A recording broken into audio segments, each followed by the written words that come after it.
sawang sakit na bumabagabag sa atin. Ang panlaban, lakas ng katawan. Pag mahina ang katawan, madaling magkasakit. Kailangan ng tamang pahinga, pagkain, ehersisyo, konsulta sa doktor. Inumin ng vitamins at maintenance medicines para kung tablan, kayang lagpasan. Kaya huwag magpanik, magpalakas. Lakas ng katawan ang panlaban. Paalala mula sa tamang alaga ng RiteMED. Magandang umaga po sa lahat ng nakatutok ngayon sa Tuesdays with RiteMED. Ako nga pala si Kaiser Estrada, ang inyong host para sa episode na ito. Ang Tuesdays with RiteMED ay isang programa na inilunsad ng RiteMED upang magbigay kaalaman sa mga importanteng paksa ngayong panahon ng pandemya. In celebration of the National Nurses Week, ating alamin ang araw-araw na karanasan, pamumuhay at ang natatanging sakripisyo ng isang nurse sa ngalan ng wagas na pag-aalaga. Kasama natin ngayong umaga si Ms. Marilou Furio Ph.D RN, Chief Nurse Consultant for the Hospitals in the Mount Grace Hospitals Incorporated, upang i-celebrate at bigyang pugay ang ating mga mahal na nurses na nagsilbing frontliners sa panahon ngayon. And magandang umaga po, Ms. Marilou, at welcome sa Tuesdays with RiteMED. Good morning, Kaiser. Ayan. Magandang umaga dahil lumampas na tayo ay safe.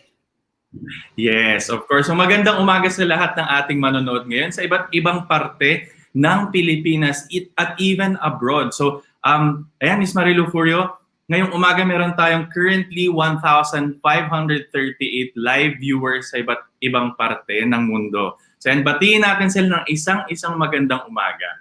Ayan. Last week, nagkaroon tayo ng celebration of the National Nurses Week. Ito pala yung una kong tanong sa inyo, Ms. Marilou. Kamusta ba ang ating mga nurses? Anong kondisyon nila sa mga ospital ngayon? Nag-celebrate po ba kayo last week? Ano yung current status natin sa mga nurses natin? Tradisyon na ang mga nurses natin ay nagse-celebrate ng Nurses Week. Actually, pabonggahan sila ng celebration. Kasi ini-Instagram at ini-Facebook yan, kaya makikita mo. Pero itong panahon ng pandemya, yung mga celebration ay hindi na ganoon kabongga. Oo nga, no. Ay, eto pala, Ms. Marilou. Yes po? May celebration pa rin. At usually, ginagawa ang celebration to recognize yung heroic duties nila. Yes, of course. Ito naman po, Ms. Marilou, narinig ko kanina or based sa ating introduction, kayo po yung Chief Nurse Consultant ng Hospitals in the Mount Grace Hospitals Incorporated. Narinig ko na po kasi yung Mount Grace Hospitals. Ano po ba si Mount Grace Hospitals? Mount Grace Hospitals Incorporated is a holding company that owns and operates 18 hospitals across the country. So it is a subsidiary of Unilab. And then most of the hospitals are in Luzon. So yung mga hospitals sa Luzon namin ay yung Mother Teresa of Calcutta, Good Samaritans sa Nueva Ecija, Grace General Hospital sa Bulacan, sa Lorma Hospital sa La Union, sa Dagupan Doctor sa Pangasinan, and then pabunta ng Metro Manila is meron tayong Fidel Mundo, meron tayong Manila Medical Center, we have the Capital Medical Center, we have partner hospitals like BRP, and sa South, we have the Tagaytay Medical Center, HealthServe Medical Center, Westlake Medical Center, and the Divine Grace Hospital in Cavite. Wow. Going south, because we have one hospital in Ormoc, one hospital in Bacolod, and one in the south. The south is the Ciudad Zamboanga Medical Center. Ayan. Speaking of Ciudad Zamboanga Medical Center, meron din tayong tagapanood. Sabi niya, mula kay John Paulo Barandino, buenos dias from Ciudad Medical Zamboanga. And magandang umaga po sa inyong lahat na nanonood dyan. At magandang umaga sa lahat ng mga taga Mindanao, taga Sarangani, taga General Santos, taga South Cotabato, at iba't iba pang parte ng Mindanao na nanonood ngayong umaga. So, eto, Miss Marilou, no, before tayo mag-begin sa ating meat of the topic, gusto ko munang ma-understand kung nasaan ba usually yung mga nurses situated, most especially right now in the pandemic situation. Nasa mga hospitals lang po ba sila? Saan natin makikita yung mga nurses? The bulk of them are nasa mga pagamutan sa pribado at saka sa public hospitals na common understanding natin andun ang mga nurses. Pero nakakalat po sila. Sila ho ay nasa mga doctor's clinics, mga standalone clinics o clinic na sa loob ng ospital. Sa mga eskwelahan, kasi required sila na mayroong school nurses. Mga community health nurses, ito yung mga umiikot, nagse-census, nag-e-educate, nagmo-monitor ng health ng mga taong bayan. May mga nurses din wala sa hospital, wala sa community, pero nandun sila sa iba-ibang kumpanya, katulad ng BPOs. So kung makikita nyo, yung malalaking BPO company, katulad ng United Health, yung isa pa na malalaki, EXL, parang isang malaking ospital din yan. Pag nakita nyo ang laman yan, mga nurses ang nasa loob niyan. And then others are into private practice. Private practice meaning they do private duty practice. Ito yung mga PDNs or private duty nurses. And there are some, but few are into clinical nursing research. Nako, ano pala, no, Ms. Marilou, yung ating mga nurses, nasa iba't ibang sektor din pala sila ng lipunan. Hindi lang po sila concentrated basically on hospitals, but they also serve, no, in other industries, no, that are functioning in our society. So yun, kaya din siguro mahalaga yung episode natin ngayon para bigyang pugay at bigyang appreciation yung lahat ng ating nurses na katuwang natin sa paglaban bilang frontliners sa current pandemic na tinatamasa or na-experience natin ngayon. So, mula po sa amin, saludo po kami sa inyong lahat na ating mga nurses at maraming salamat po sa inyong service para sa ating bayan. Ngayon naman, no, Ms. Marilou, kwentuhan lang tayo. Kamusta ba yung supply ng nurses currently in the Philippines? Kasi balita ko, di ba, dahil sa pandemic, punuan yung mga hospital beds natin, full capacity yung private and public hospitals natin. Kamusta po ba yung experience ng mga nurses? Basically, doon tayo dadako kung ano yung expectation versus reality. Na anong realidad ng nangyayari mismo ngayon sa mga hospital? Actually, kulang tayo ng mga nurses sa mga pribadong hospital. Yung pagkukulang, the shortage of nurses sa government hospitals, hindi masyadong nararamdaman yun eh. Ang nakakaramdam niyan are the private hospitals. Wow. Bakit?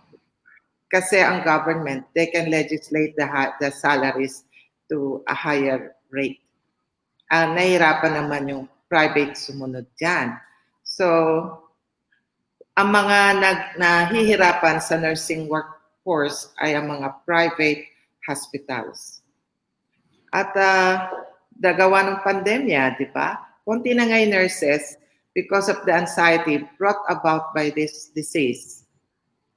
Absenteeism, saka yung mga time out. Alam mo yung time out, yung hindi nila alam kung magre-resign sila, tutuloy sila. So we give them rest to think and to discern. Wala namang leave para mag-isip, di ba? So we call them time out.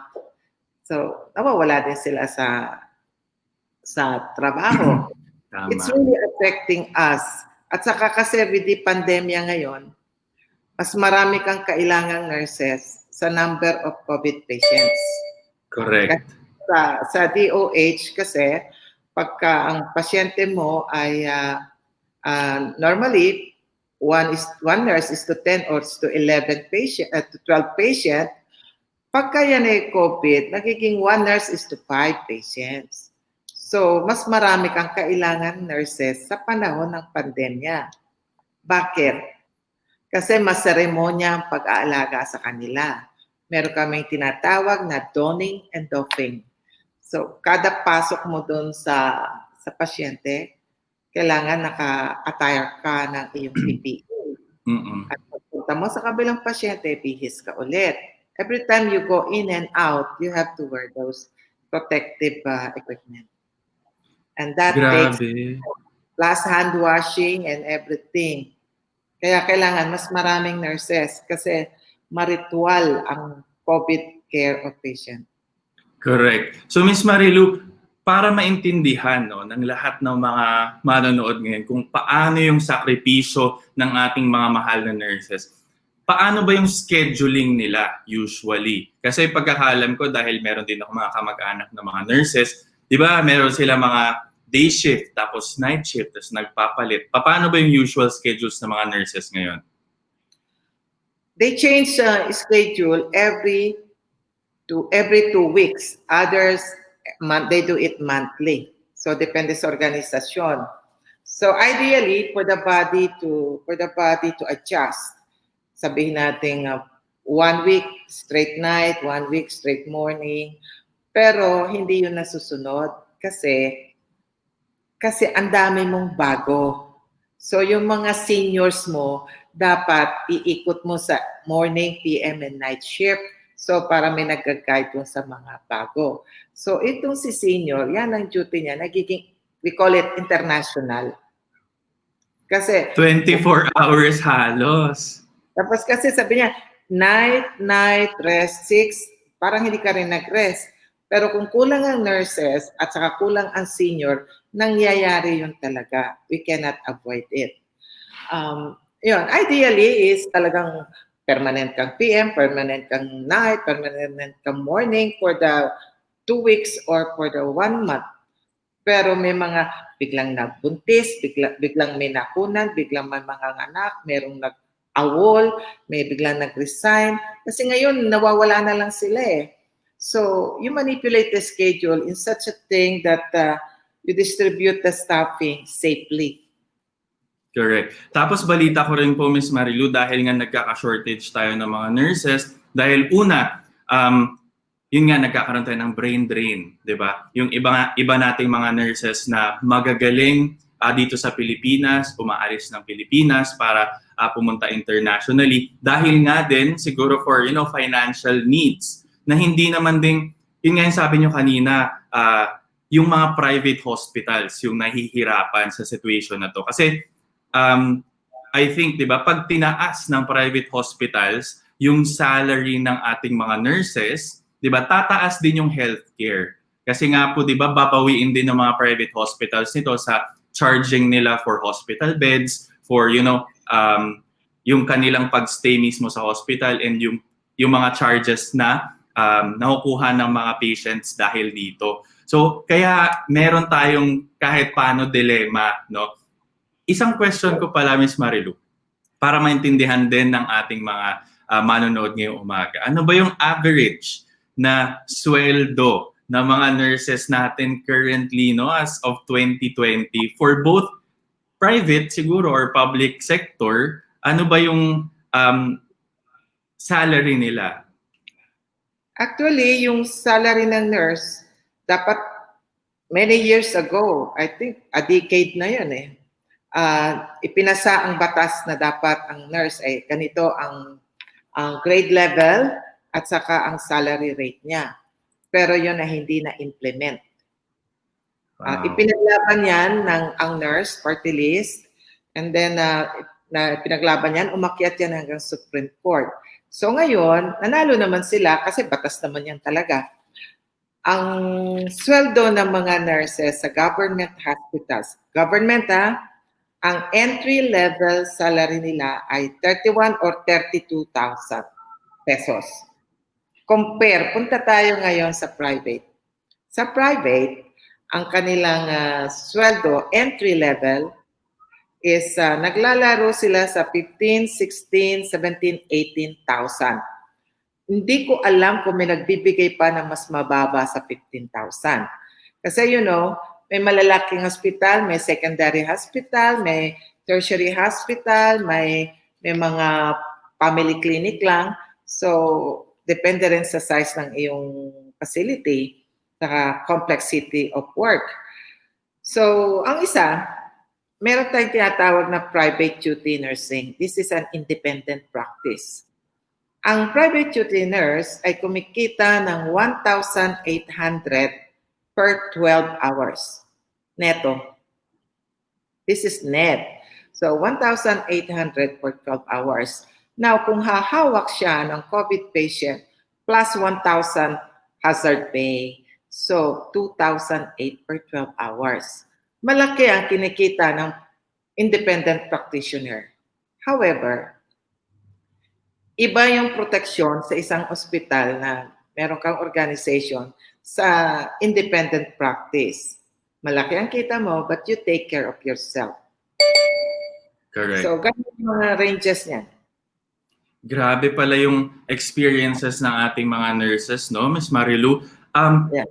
Also considering pa sa mga ospital ngayon na, alam mo yun, sa dami-dami ng pasyente, kailangan mo mang maging professional, lalo pat pagkakaalam ko din ngayon dahil nagkaka-shortage po kayo ng mga nurses dahil sa na-implement na K-12 program. So meron tayong 4 years nahihintayin ng walang graduate of nurses. So that also, adds to, the problem of, hospitals and also administration like you. Kasi nga wala tayong pumapasok na mga new breeds, and by the time siguro na natatrain sila ng maayos after 6 months or so, nagkakaroon tayo ng attrition. Yung iba umaalis, pumupunta ng ibang bansa. So mahirap din talaga ngayon yung sitwasyon ng mga nurses. And isa din siguro na pinagpapasalamat namin na kahit na siguro ang dami nating challenges in terms of the nurses that we're having right now and what they're experiencing, hindi pa rin nasa sacrifice yung quality of care na binibigay nila. Diba? Kasi po, sige, ikwento ninyo, ano ba yung expectation ng mga tao sa mga nurses? Ano rin po ba yung reality na nangyayari sa mga ospital? Ang expectation ng publiko sa mga nurses ay, number 1, dapat lagi siyang may sagot sa lahat ng tanong. So, pag nagtanong yung pasyente, ayaw niya yung tinuturo-turo siya. The nurse must get, if the nurse does not know the answer, she should get it from others and must answer the patient. Ganon din sa doktor. Pag ang doktor ay nag-rounds at nagtanong sa station, dapat alam ng nurse ang sagot. Kahit kare-recruit lang sa kanya kahapon. And then, the nurse is expected to be caring. Dapat caring. Ano bang ibig sabihin ng caring? Ito yung attentive ka sa kanya, may panahon ka sa kanya, nakikinig ka sa kanya, kikipag-usap ka sa kanya. Pag tinawag ka, mabilis kang mag-responde. So, pag tinawag ka sa kwarto, darating ka kaagad. And, dapat lagi kang nakangiti. Na para bang gustong-gusto mo talaga ang iyong ginagawa. Yun ang expectation ng publiko. Ano ang reality sa ground? Hayon sila sa picture, panoorin ninyo. Sila ay kulang, sila ay pagod, sila ay mga bagito. And yung iba nga, nakakatulog na ng naka-PPE. So, we expect those people to be always smiling, to be always knowledgeable, to be always accommodating. May mga feelings din sila. Pero itong mga nurses natin, kinuha nila yung kursong nursing. They must live with it, with the role expectation. So, yung pakiramdam nila, yung nararamdaman nila, sinasa tabi nila yan. Kasi kailangan nilang mag-alaga. Inaral nila yan. They made a choice. Tinatayuan nila yan. Yes. Kaya hanga po kami sa serbisyo ng ating mga natatanging mga nurses dito sa Pilipinas. At para din siguro sa ating mga normal na tao, magbigay tayo ng onting pag-unawa at onting pagpasensya kung sakaling minsan hindi at 100% yung ating mga nurses na nag-aalaga sa atin. Kasi isipin nyo, lalo na ngayon siguro sa panahon ng pandemya, kaliwat kanan yung kailangan nilang gagawin. Halos, alam mo yun, ang dami-dami nilang ginajuggle also with their schedule. So, konting pag-intindi lang din po siguro mula sa atin sa lahat ng nagsaserbisyong nurses sa atin. Dahil isipin po natin na kung wala sila, wala pong tutulong sa atin sa pagsugpo ng pandemyang ito. So maraming salamat po ulit sa ating mga nurses. Kaya para sa akin, napakahalaga talaga ng episode na ito, Ms. Marilou, para talaga bigyang pugay at i-appreciate natin yung mga nurses natin dito sa Pilipinas. Maraming salamat po sa inyong lahat. Ngayon naman, Ms. Marilou, ano ba yung mga challenges currently ng ating mga nurses? No? Ano yung mga na-experience nilang challenges in their day-to-day? Ano yung mga paghihirap nila sa araw-araw na experience nila in the hospitals or whatever they're doing in their practice? Maraming challenges na hindi ko kayang isulat lahat. So, challenges na nakikita ko bilang nursing service administrator is number 1, lack of nurses related to fast turnover rate and the imposition of the K-12 program. So, saan ako kukuha ng nurse, di ba? Kaya nangyayari ngayon, nagpipiratahan na ng nurses eh. Siyempre, mas maraming napipirata yung government kasi mas mataas silang magpasweldo. So talagang ang private hospitals, sila yung naiiwan. So kumpleto yung government hospitals, kami, kulang. Okay? So yan ang mga challenges namin. Isa pa, kung meron man kami mga nurses, ito ay mga greenhorns, mga bata. We call them novice and advanced beginners. They don't have enough experience. And kulang din kami sa matured nurses to mentor them. So, makikita mo talaga na nagsusurvive sila na talagang they have to learn from their own. Kailangan bilisan nilang matuto. Kung ayaw nilang masigawan, ayaw nilang maireklamo at mai-complain, on their own talaga, sinisikap nilang matuto. Na in an ideal setup, ito dapat ay dumadaan sa programang mas mahaba-haba ang orientation at in-service bago mo ilublob sa trabaho. Now, we have no more time for that. The nurses are needed at the front line. Thirdly, there are mental health challenges leading to increased resignation and absences. Siyempre, pandemya ngayon yung hindi nga nagtatrabaho sa ospital, napapraning Mas lalo na kaya yung kapiling mo yung may COVID. Tama. Everybody is busy at the front line because of the diminished number of nurses. Kulang ang nurses. So there is no time for formal in-service training. Eksakto lang yung tao mo. Hindi mo sila pwedeng i-pull out. May training tayo bukas, we will study this. Hindi makaka-attend yun kasi makukulangan yung area. Ang talagang hindi namin pinupostpone na training ay yung mga mandatory like basic life support, advanced cardiac life support, kasi talagang yon required, saka talagang dapat alam nila. But the other programs are postponed indefinitely simply because we cannot pull them out. Kukunti lang sila. Talagang yung importante, pinipili lang namin. So, marami pang iba yan. So, those are just the few.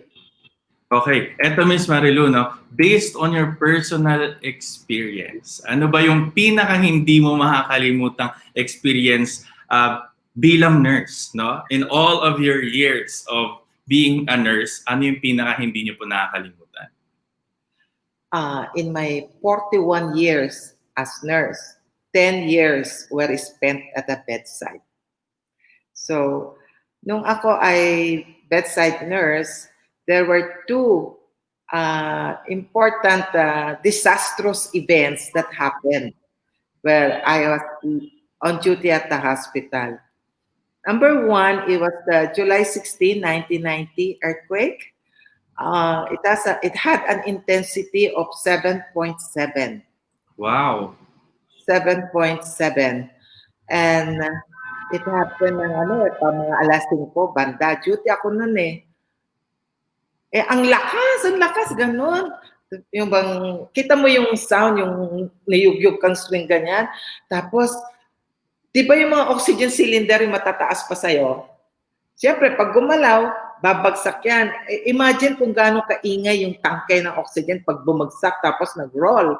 Ilang Yes. oxygen yun kasi nasa medical floor ako. Tapos makita mo yung mga IVs na nagsusway.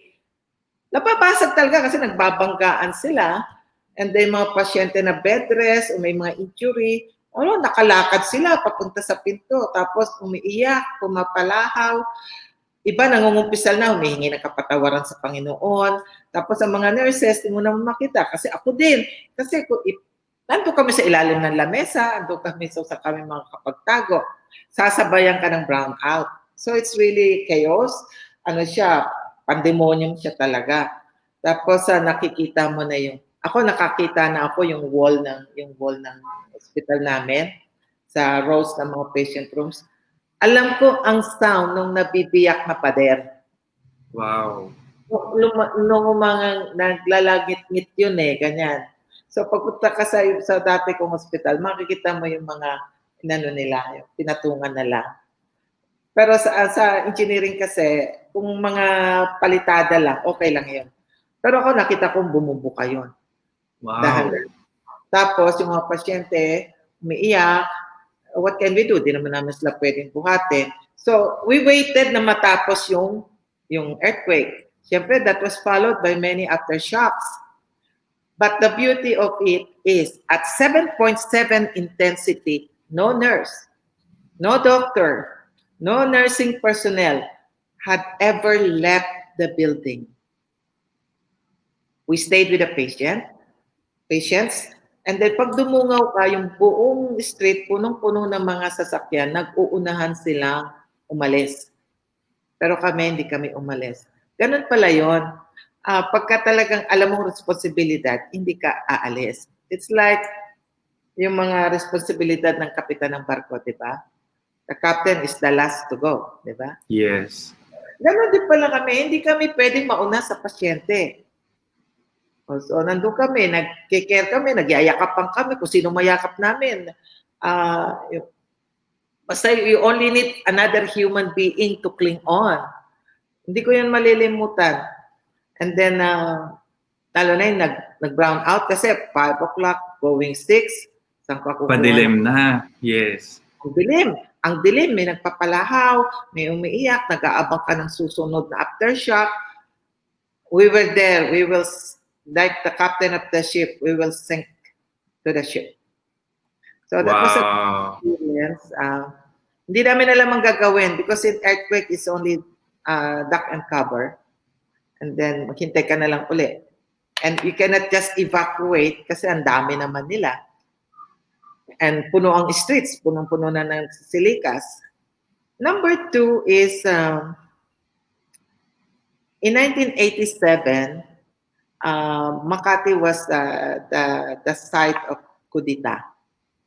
And then, during the kudita, andun kami sa ospital kasi Makati ang area Hindi, for nights and days, hindi kami makauwi. Kasi you cannot cross the street.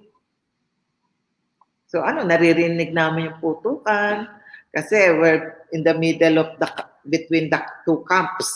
And then, we are just there sa pasyente, nawakan namin kamay. Kasi ang pasyente walang alam kung ano nangyayari. Their relatives cannot visit them because the place was declared war zone. So nobody can go in and out. May checkpoint. So kami ang nag-a-update sa kanila, binibigyan namin sila ng assurance, ganyan. At alam mo, napansin ko pag ganyang mga emergency, post-earthquake, at saka mga ganyang mga sitwasyon, walang demanding na pasyente. Natutuwa sila at may nurse na naiiwan. Hindi namin, nandun kami, we stayed with them, we give them reassurance, kahit maya-maya may puputok, naririnig namin. And then, those two experiences, the earthquake and the lockdown during Kudita were my experiences when I was a staff nurse. Now, my latest experience is when I am an administrator in another hospital. Yung Taal volcano nag-erupt. And I was at home. Kasi linggo nangyari yun eh. Linggo nangyari, so I was at home. And with the advent of technology, I was able to command, to direct the nurses of how they can safely evacuate the patients to other hospitals. With the only cell phone I am using, I was able to coordinate transfer. And then chine-check ko palagi yung mga nurses and I give them blow-by-blow direction. You know, nawalan sila ng kuryente, tapos ang maputik, ang kapal ng ashfall. And then, on the third day, nagagalit na ako, wala nang sumasagot sa akin. Siyempre, paano ako makakadirect? Wala nang sumasagot sa akin. After 6 hours, may sumagot, Ma'am, pasensya na kayo, di kayo makasagot. Bakit? Ma'am, kasi wala na hong kuryente, naninimot kami sa mga laptop dito, sa kung saan sila nangangahoy ng power. And I am proud of the nurses. Kasi ang nurses talaga, pagdating ng mga emergency, siya lang talaga ang maaasahan mo. She is the one with the patients. And the nurses will never leave the patients. So that the patients were safely evacuated. And sila naiwan. Iniwan lang nila yung building nung wala ng pasyente. And hindi lang ashfall yun ha. Every now and then, may tremors from the volcano. Correct, yes. May tremors, may ashfall, may tremors. Just like the earthquake experience, these nurses did not leave the patients. And then, yun yung aking mga experiences. Pero, meron akong mga bedside experiences. Ito, pang nurse talaga. Hindi ko makakalimutan mag-alaga ng isang pasyenteng, meron siyang infected breast cancer. Ang breast niya nandyan, naiwan. Pero namumulaklak na siya sa gangrene, infected. Saka ang stench. So you can hear the patient 10 rooms away from the patient. So malayo ka pa, amoy mo na yung ward na yon, yun ang amoy. So what we do, pagkagado ng pasyente namin, naglalagay kami ng isang palangganang uling. Yan. Kasi yan, absorbent. O kaya baking soda. Pero ang pasyente, marami siyang IVs, no? So, the stench really is the stench of decaying flesh. Yun ang pinaka mabangong na amoy ko. Pero siyempre, pag nagre-respond ka sa pasyente, hindi mo papakitang nasusuka ka, nadidiri ka, di ba? So we were creative on how we can tolerate the stench. So ginagawa namin, lahat kami, bibili kami ng Vicks, yung mga assigned doon, may mga Vicks kami, kaya tagtara namin ng Vicks yung ilong namin. Mapapasok, puro kami Vicks. Tapos pagdating, nakangiti kami. Siyempre, hindi niya napipil na mabaho siya kasi we don't make her feel it. Exactly. Kaya dyan din ako hangang-hanga sa professionalism ng ating mga nurses, na alam mo yun, kunyari, ikaw yung pasyente. Of course, kung if you're in a severe state, kunyari sa disease mo, 'di ba? Pag nakikita mo yung facial, yung non-verbal communication ng mga nurses, na kunyari yung mukha nila medyo nangingiwi or yung kilay nila parang nag-iiba, ikaw as a patient, 'di ba? You feel uneasy. Hindi ka rin para makakalma. Kaya doon ako hangang-hanga sa mga nurses natin na very professional sila, kaya nilang maging calm and collected kahit na amidst yung nandun sila sa gitna ng situation na kung ikaw ay isang normal na tao, yung reaction mo parang mag-iiba talaga yung mukha mo. Pero yung mga nurses natin, hangang-hanga ako na kaya nilang mag-show ng professionalism amidst nandun sila sa situation na ganun. Kaya grabe po talaga yung pag-appreciate natin at paghanga natin sa mga nurses natin sa Pilipinas. Ayan. Miss Marilou, meron ka bang i-share? Ito sa slide natin ngayon, meron tayong 3 stories ng iba't ibang nurses na pwede nating i-share sa mga tao. Para lang, alam mo yun, magkaroon tayo ng enlightenment kung ano ba yung mga experiences nila at para makarelate din tayo sa ating mga beloved nurses. Okay. I would like to share the story of Anna. That is not her true name. Si Ana na ito ay dedicated sa kanyang trabaho. Umulan, bumagyo, hindi yan uma-absent. At saka, pag nasa bahay na yan, nag-aalala siya tungkol sa ospital. Wow. So, nung pumutok nga yung vulkan, on that day that it erupted, PM shift siya, pumasok siya, dahil kailangan marelyebuhan yung kasama. O kung hindi man marelyebuhan dahil hindi makakauwi, masasamahan niya. So, nagpa-drive siya sa husband niya. Kaya niya yung husband niya, kahit ayaw siyang papasukin. Hindi, papasok ako. Kawawa sila doon. So, i-drive siya. And because of, remember, kapuputok lang ng vulkan. Heavy ashfall on the road. So, nagkaroon ng zero visibility. Nabangga sila sa tree. So, na-achieve niya na makarating sa hospital. Not as a nurse, but as a patient. Kasi na-injure yung paa niya. Pero after 3 days of rest, bumalik siya kaagad because she knows she is needed. So, ganun siya ka-dedicated. So, yan yung mga stories of heroism, of nurses putting their lives on the line for their work. So, let's go to another story, the story of Betty, not her true name. So, bandang March, nagkaroon na ng pandemya. So, nagkaroon ng mga panic ang hospital, nauso na yung mga magre-resign ako, aalis ako, ayoko na. Kasi we do not know much about that. So, si Betty has a newborn child and was a breastfeeding mother. So, nung nauso yung pandemya, sabi ng asawa, tumigil ka na. Kasi baka yung virus, may uwi mo, magpapadede ka pa sa anak mo, baka ma-infect mo. So, yung nanay niya, yung biyanan niya, yung asawa niya, everybody in the household wanted her to resign. Ngayon, nagpaalam siya sa akin, umiiyak siya, "Ma'am, magre-resign na ako." Bakit naman? Kasi yung asawa ko, yung nanay ko, yung biyanan ko, yung anak ko, ganyan-ganyan. Pero when she was crying, she said, "Pero ma'am, nursing is one thing I want. Nursing is one job I do best. This is the only thing I wanna do." Yan, naiiyak tuloy ako. Correct. So what I did is, okay, I give you a 1-month leave. I call it time out, just for you to think over it.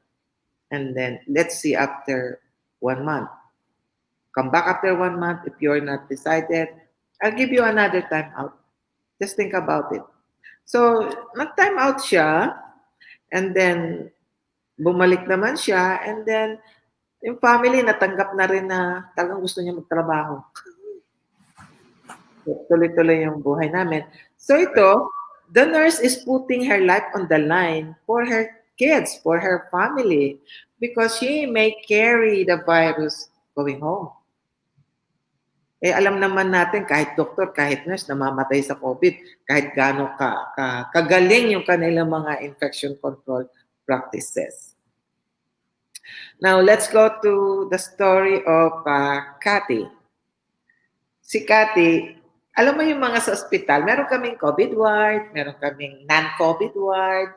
So, sa COVID ward, pagka nag-absent yung isang nurse yan, hindi ka pwedeng kukuha ng nurse sa clean area. Kasi doon cross-contamination. So, yung team na yun, pag may nag-awol dyan o may umabsent, wala nang papalit. O, wala kami kasi kulang din ang nurses sa ibang area. Wala kaming pupull-outan. So, itong si Cathy, she volunteered. Ang duty niya ay 6 a.m. to 6 p.m. Meaning, 12 hours na siyang nagtatrabaho. But she volunteered to continue on from 6 p.m. to 6 a.m. That is a total of 24 hours. And siyempre, that's not right, no? That's against the labor law. Yes. But she volunteered. She volunteered because she said she cannot leave the patient without a reliever. Kasi kung di siya magdediretso, yung supervisor ang magbe-bedside. So what we did is, sinamahan siya ng supervisor so she can take a nap every now and then. So what is this telling us? kayo mga public, kahit nagagalit kayo sa amin, kami mabagal, kami ganito, ganyan, hindi namin kayo iniiwan. Hindi namin kayo iniiwan. So you see, not everyone lives for abroad. There are those who stay. And those who stayed make the best of what they can do in every given situation. Yes. Kaya maraming salamat po mula sa kaibuturan ng aming puso, no, sa lahat ng ating mga nurses na patuloy na nagsisilbi sa publiko kahit na ang dami nating mga challenges, both physically, mentally, even financially also, 'di ba? Sa current na situation ngayon, maraming salamat po sa inyong passion, no, sa pagsilbi sa ating publiko. At maraming salamat for again putting your lives on the line for the sake of others. So, masasabi talaga natin, naiyak na din po tuloy ako, Miss Marilou, na masasabi na rin po talaga natin na yung ating mga nurses, alam nyo, by nature, in itself, they're really selfless people. Inuuna nila yung kapakanan ng iba bago yung sarili nila. Kaya, maraming salamat. Kung hindi man kayo nakapag-celebrate ng inyong Nurses Week last week, naway kahit paano with this episode, na bigyan namin kayo ng appreciation at na-highlight namin ang importanteng service na ginagawa nyo para sa Pilipinas at para sa ating, para sa mundo, basically. So ayan, Miss Marilou, ano po ba yung pwede ninyong maibigay na message for our nurses? Una, gusto kong sabihin na si William Osler, sinabi niya na ang mga nurses, the trained nurse, has become one of the great blessings of humanity, taking a place beside the physician and the priest. Meaning, siya ang nasa pagitan ng buhay at kamatayan. And this is a very significant role. Kasi nung araw, ang medicine man sa mga priestess, di ba? Sila high regarded. And the only woman, the only person who can stand tall between them is the nurse. And my message to the nurses, Kaiser? Yes. Okay, my heart is filled with joy seeing nurses working at the front line. Really, I admire your faithfulness to your calling. Kasi magkano ba yung sweldo sa irerisko mo yung buhay mo? Tama. How I envy you. Naiinggit ako. Because in my youth, I was like you. Ayan, naiiyak tuloy ako. Walang problema po, Mas Marilou. I-express natin yung sarili natin. I was always at the front line. I am sad now because of my age and physical limitation. I cannot join the young nurses in the mission. But my spirit is strong. And you nurses, remember, from the sidelines, I cheer for you. Yes, tama. And naiyak din tuloy ako, Miss Marilou, dahil sa inyo.